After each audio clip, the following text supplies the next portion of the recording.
Olá, eu me chamo Jonas Gonzaga, sou mestre em artes visuais pelo programa de pós-graduação em artes visuais da UFPB-UFPE e vou apresentar o artigo A Natureza Política da Primeira Geração de Videoartistas no Brasil.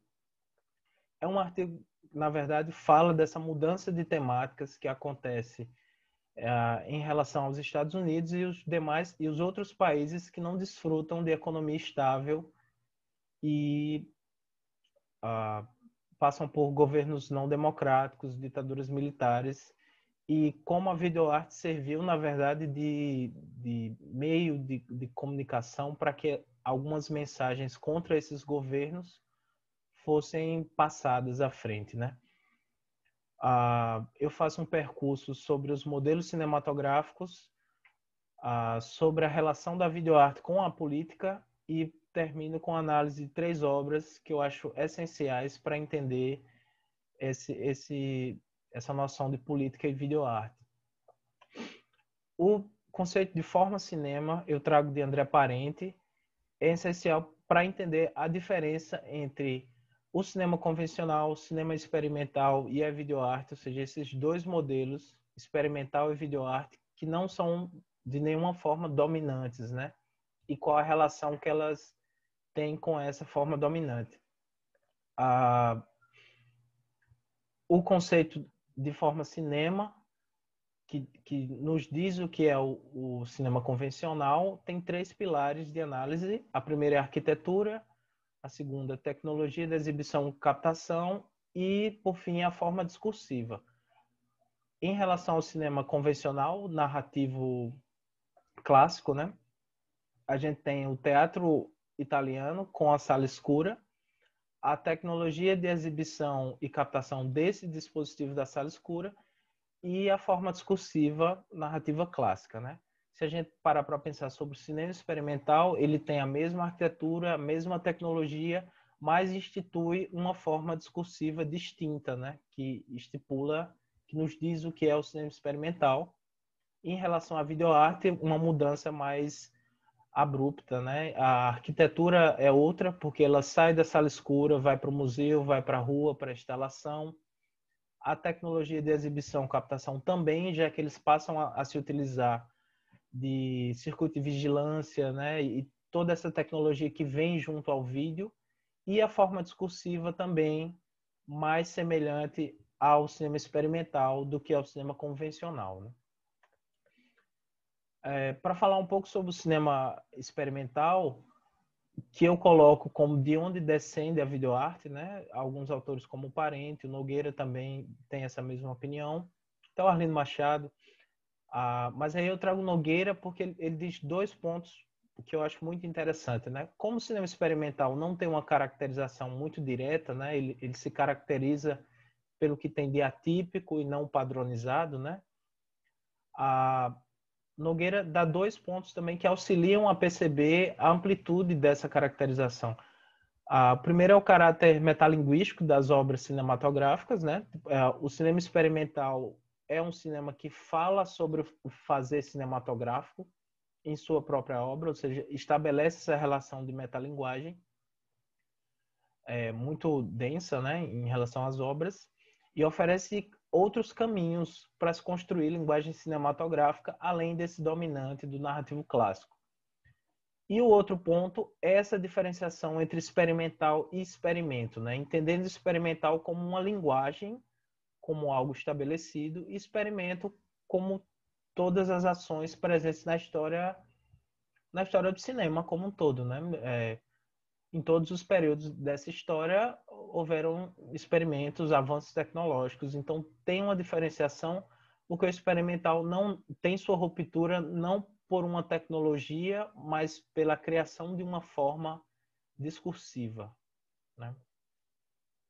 E em falando de videoarte, eu trago essa ideia de cinema no museu, que André Parente fala um pouco, que é exatamente esse momento em que o cinema se estabelece como junto às artes visuais, apesar dele ter nascido junto das artes visuais, porque vem ali do movimento Fluxus, né, o Nam June Paik, mas como eles falavam da mídia, nem sempre eles foram aceitos por essa visão mais elitista das artes plásticas e visuais. Então,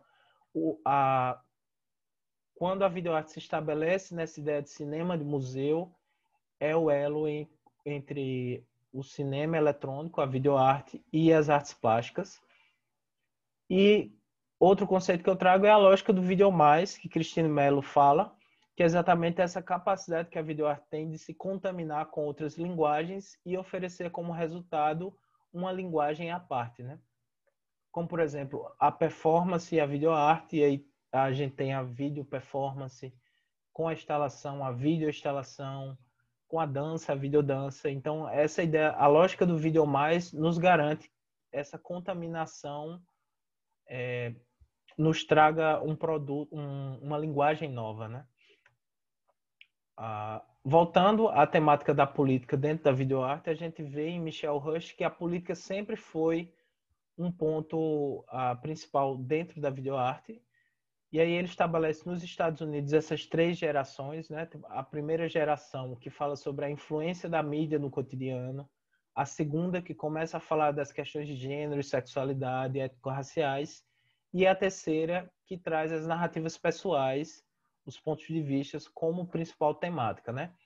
Mas, como é o foco do artigo, nos países que passavam por governos não democráticos, ditatoriais, guerras, isso na África Latina, na América Latina, na África e na Ásia, a principal temática é exatamente o combate a esses governos, a essa situação, na verdade, nos países que estavam em guerra, e a videoarte serviu como meio para essa mensagem.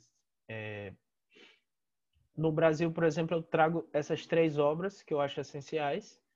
É a marca registrada da Letícia Parente, Estômago Embrulhado, Jejum, do Paulo Herkenhoff, e a situação do Geraldo Amelo.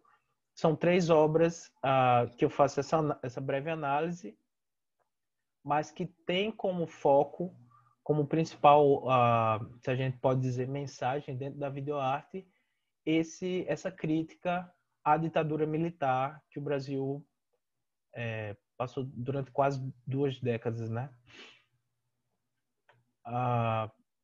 Como análise, né? Eu trago o conceito de imagem-corpo de Deleuze, porque é um conceito que discorre sobre as potências, nessas potências que emergem com a teatralização do cotidiano, já que as 3 obras fazem uma relação muito cotidiana, né? Se a gente voltar aqui, a marca registrada, a personagem costura no pé, a palavra made in Brasil, né? Fazendo relação com ame ou deixe, né? Aquela campanha da ditadura. No Estômago Embrulhado fala da censura, já que ele come um jornal com todas as notícias censuradas. E na situação, o personagem se coloca como um apresentador de jornal que não consegue passar essa mensagem, ou que passa essa mensagem, a mesma mensagem sempre, dessa ideia de censura, mas também de estagnação, né? São 3 obras com significados muito profundos, né? Então, essa ideia de imagem-corpo nos fala muito sobre essas potências que vêm com a teatralização do cotidiano. As 3 obras vêm como se fossem a gravação de uma performance artística, né? Tem essa encenação ritualística, principalmente o Estômago Embrulhado e a Situação. São 3 obras, são 2 obras muito ritualísticas, né? Que se repetem. Tem essa relação da violência e da ironia, né? Eles levam essa encenação do cotidiano ao extremo, que vem exatamente esse 4º ponto, que é o absurdo através da ação cotidiana, né? Costurar no pé a palavra made in Brasil, engolir a notícia censurada, né? Essas ações levam ao absurdo e aí emergem um significado mais sensível, mais denso, né? E como conclusão, eu faço uma reflexão sobre essa relação. Tem uma citação de Priscila Arantes no artigo que fala exatamente desse processo entre a arte moderna e contemporânea, esse processo de se conduzir a vida e de como isso se faz presente na videoarte, por exemplo, né?